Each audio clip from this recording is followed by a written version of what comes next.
Oke teman-teman, yang akan pertama kali kita bahas yaitu tentang nyamuk yang merupakan serangga yang termasuk ke dalam jenis Phylum Arthropoda atau hewan yang memiliki tubuh yang berluas-luas, mempunyai kerangka luar dan bagian gerak tubuh yang bersekat-sekat.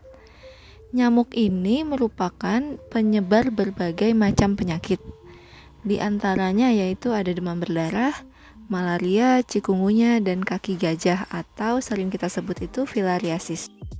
Selanjutnya ada repellent. Repellent ini adalah bahan kimia yang mempunyai kemampuan untuk menjauhi serangga dari manusia atau menghindari manusia dari gigitan serangga.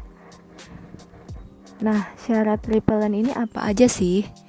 Jadi si repellent ini harus memiliki syarat, yaitu tidak mengganggu pakaian, tidak melekat atau lengket, baunya itu menyenangkan, dan tidak menimbulkan iritasi pada kulit, tidak beracun, dan juga daya pengusir terhadap serangganya itu hendaknya bertahan cukup lama.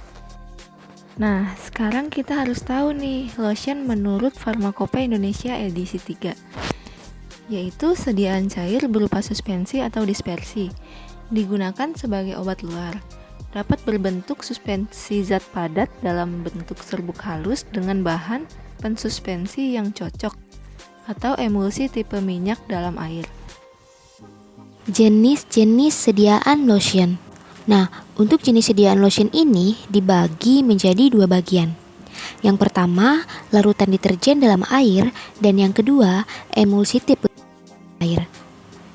Tipe emulsi di mana tetes minyak terdispersi merata ke dalam fase air.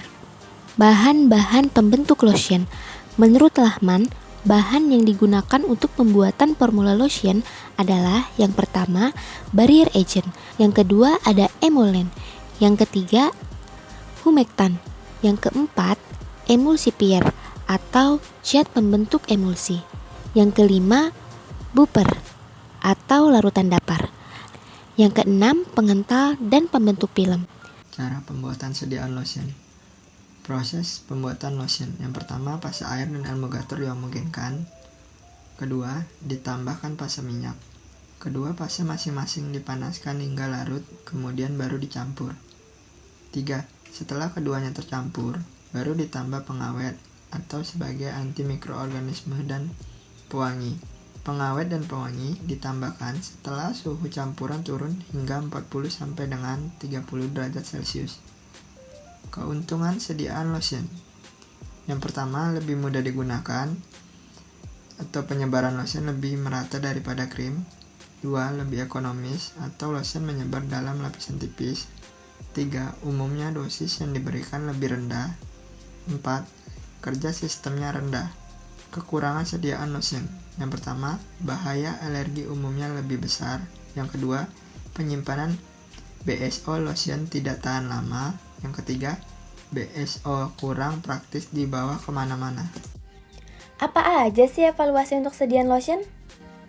Uji untuk sediaan lotion, yang pertama ada uji organoleptik dan homogenisitas. Yang kedua ada uji pH. Yang ketiga ada uji viskositas. Yang keempat ada uji sentrifugasi, dan yang terakhir uji distribusi ukuran partikel. Teman-teman tahu nggak sih bahaya penggunaan DET pada bayi?